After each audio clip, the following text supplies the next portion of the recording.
제주항공 여객기 참사 사고로 희생된 179명의 사망자 가운데 모두 146명의 신원이 확인됐고 33명에 대한 DNA 작업도 진행 중입니다. 참사 희생자들의 합동분향소는 무안공항 인근에 마련됐고요. 정부 차원의 유가족 지원도 이어질 계획입니다. 네, 이번 사고의 원인을 밝혀줄 사고기의 음성 기록 장치와 비행 기록 장치, 즉 블랙박스에 대한 분석 작업도 시작됐습니다. 무안공항 앞에 나가 있는 취재기자 연결해 알아보겠습니다. 나연호, 김민성 기자. 네, 전남 무안 국제공항에 나와 있습니다. 네, 사고 수습은 어떻게 진행이 되고 있고 또 지금까지 확인된 사고 원인은 어떻게 되고 있는지 정리를 해주시죠. 네, 사고가 발생한 건 어제 오전 9시 3분쯤이었습니다. 이 태국 방콕발 제주항공 여객기가 이 전남 무안 국제공항에 착륙을 시도하다가 이 사고를 당했습니다.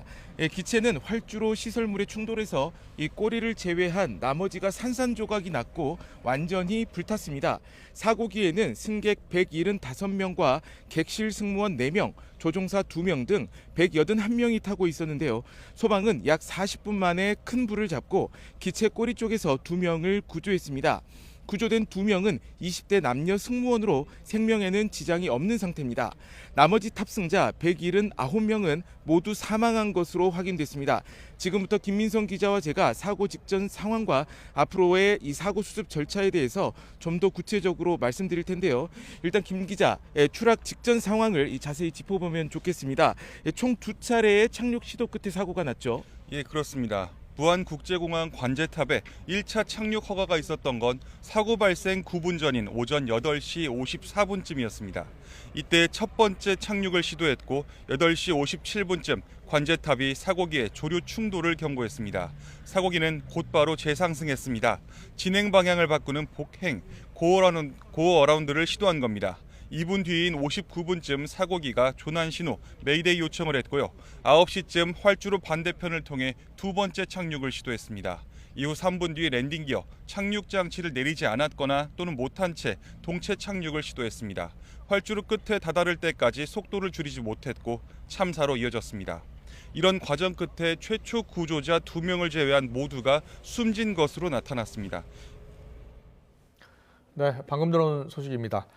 오늘 취임을 했죠. 권영세 국민의힘 비대위원장 입장을 밝혔습니다. 비상계엄, 대통령 탄핵으로 걱정을 끼친 점에 대해서 깊이 사과를 드린다라는 입장하고요. 예, 그렇습니다. 권영세 비상대책위원장 오늘 취임을 했고요. 첫 일정은 무안 방문이었는데요. 네, 내일은 비대위원 임명 후에 비대위 체제로 공식 전환할 예정입니다. 오늘 비상계엄과 대통령 탄핵으로 걱정 끼친 점에 대해서 깊이 사과드린다는 입장을 밝혔습니다. 그리고 야당은 입법 폭거를 멈춰야 하고 여야 정협의체를 조속히 시작해야 한다는 입장도 함께 밝혔습니다. 네, 권영세 비대위원장 취임 첫 입장문이 나와서 전해드렸습니다. 좀 더 자세한 소식은 이어지는 뉴스 시간에 전해드리겠습니다. 네, 나연호, 김민성 기자 계속해서 전해주시죠. 인명피해가 왜 이렇게 컸는지 여러 분석이 나오고 있죠. 네, 그렇습니다. 이번 사고는 이 국내에서 났던 이 항공사고 중에 가장 큰 인명사고가 피해가 큰 참사로 남게 됐습니다. 앞서 가장 피해가 컸던 항공기 사고는 1993년 아시아나 해남 추락 사고였고 당시 사망자는 66명이었습니다. 대형 참사로 이어진 이유로 먼저 동체 착륙을 짚고 싶은데요. 동체 착륙은 바퀴 없이 기체 배면으로 제동하는 일종의 비상 착륙입니다. 사고 당시 영상을 보면 기체의 머리가 들린 상태로 동체 착륙을 합니다. 이 속도도 좀처럼 줄어들지 않은 모습으로 활주로 끝까지 미끄러졌는데요. 이때 중요한 게 기체 배면과 활주로의 마찰입니다. 국토부에 따르면 사고기는 활주로 약 3분의 1 지점에 착륙, 그러니까 터치다운을 했다고 합니다. 무안공항 활주로 2,800m를 다 쓰지 못했다고 볼 만한 정황인데요. 어째서 활주로 시작점에 착륙하지 못했는지 어떤 급박한 이유가 있었는지에 대한 조사가 필요한 겁니다. 결국 사고기는 활주로 시설물과 충돌했고 불까지 나면서 인명피해가 컸던 것으로 분석됩니다. 자, 사고 정리는 이쯤까지 하고 희생자 신원과 그리고 유족 지원 내용도 중요할 것 같습니다. 이 안타까운 사연이 알려지면서 이 사회적 관심도 많아지고 있는데 어떻습니까? 예, 사고 발생 11시간여 만에 승무원 2명을 제외한 모두가 숨진 사실이 파악됐고 지금은 수습된 희생자들의 신원 확인 작업이 빠르게 이어지고 있습니다. 현재까지 사망자 중 141명의 신원이 확인됐고 38명은 DNA 분석과 지문 채취로 신원을 확인 중입니다. 일부 시신 훼손 정도가 심하거나 어린이, 청소년 등 지문 미등록자라 지문 감식이 불가능한 경우도 있다고 합니다. 경찰과 국립과학수사연구원은 DNA 신속 판독기를 현장에서 활용 중입니다. 또 검안위와 보조 인력을 투입해 빠르게 신원을 확인하는 데 주력하고 있습니다. 유가족이 동의하에 수습된 시신 인도를 진행하고 가능한 상황이 되면 국토부가 유가족에게 개별 연락을 하는 절차가 진행되고 있습니다. 전라남도와 무안군 등 자치단체는 무안공항 인근 무안종합스포츠파크에 합동 분향소를 마련했습니다. 관계기관은 가족 단위로 전담 공무원을 배정해 유가족의 심리 회복을 지원하고 신원이 확인된 희생자의 장례 절차를 지원하겠다는 방침입니다. 최상목 대통령 권한대행은 무안을 특별 재난 지역으로 선포하고 구조와 피해 수습에 총력을 다하라고 지시했습니다. 이제 또 다른 관건은 사고 원인을 밝히는 걸 텐데요. 먼저 사고 기종부터 한번 살펴볼까요? 네, 이번에 사고가 난 이 제주항공 비행기는 이 보잉사가 제작한 737-800 기종인 것으로 확인됐습니다. 기령, 그러니까 이 비행기 나이가 15년입니다. 737-800 기종은 1997년 출시 후 지금까지 5,000대 넘게 팔린 기종입니다. 국내에서는 이 저비용 항공사를 중심으로 약 100대 정도가 운영되는 것으로 파악됩니다. 많이 팔렸다는 건 그만큼 안전성을 인정받았기 때문이라는 게 항공업계의 평가인데요. 다만 수가 많다 보니 사고나 고장 소식도 종종 들려옵니다. 지난 2022년 3월이었죠. 이 중국 남부 광시광족 자치구에서 추락한 중국 이 동방항공 여객기 사고로 승객 123명과 승무원 6명이 전원 사망한 사례가 있는데 아직 사고 원인은 확인되지 않았습니다. 당장 오늘 새벽 6시 44분에도 김포국제공항을 출발한 제주행 제주항공 같은 기종이 이륙 직후 랜딩 기어에 이상이 발견돼서 회항하기도 했습니다. 기체 외에 이 무안공항의 특성도 들여다보겠습니다. 활주로가 짧다거나 이 새가 유독 많은 공항이라는 지적들이 있는데 실제로는 어떻습니까? 예, 아까 앞서 이야기 나온 대로 무안공항의 활주로는 2,800m입니다.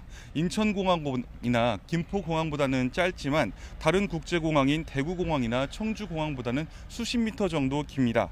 국토부는 우선 설계된 활주로 길이는 문제가 없다는 입장입니다. 다만 앞서 이야기가 나왔던 것처럼 어떤 규모의 기체가 활주로 어느 지점에 착륙했는지는 사고의 변수가 될 수 있다는 시각이 적지 않습니다. 또 철새가 많이 오간다는 것도 맞습니다.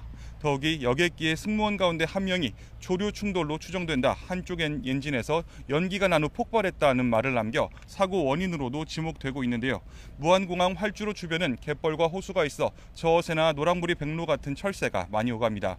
정부는 무안 갯벌을 유네스코 세계유산에 등재하기 위해 신청할 예정이었다고 합니다. 취재진이 오늘 간간히 하늘을 봐도 기다랗게 연결된 철새 무리를 쉽게 볼 수 있었는데요. 특히 겨울철에는 철새가 먹이를 찾아 한반도로 몰리면서 위험성이 더 높아지는 게 사실입니다.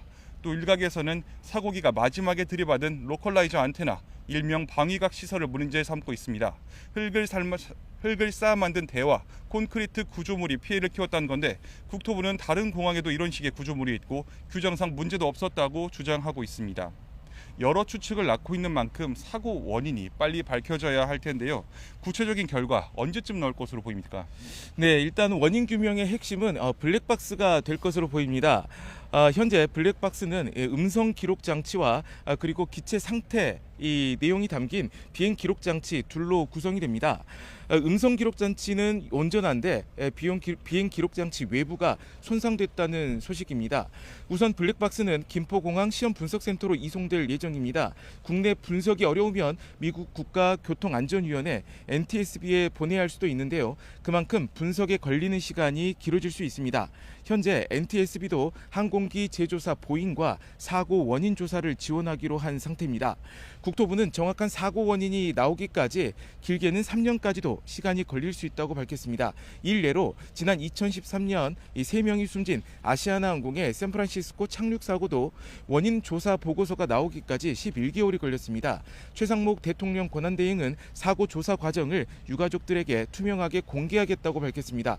최종 결과 나오기 전이라도 사고 조사 과정을 투명하게 공개해서 유가족에게 알리겠다는 겁니다. 이번 제주항공 여객기 참사는 국내에서 발생한 최악의 항공사고로 기록됩니다. 현재로서는 희생자 신원 확인과 장례, 유가족들의 지원이 가장 시급할 겁니다. 또 비슷한 사고로 이어지지 않도록 최대한 빠르고 정확하게 사고 원인이 규명돼야 할 것으로 보입니다. 지금까지 무안국제공항에서 전해드렸습니다.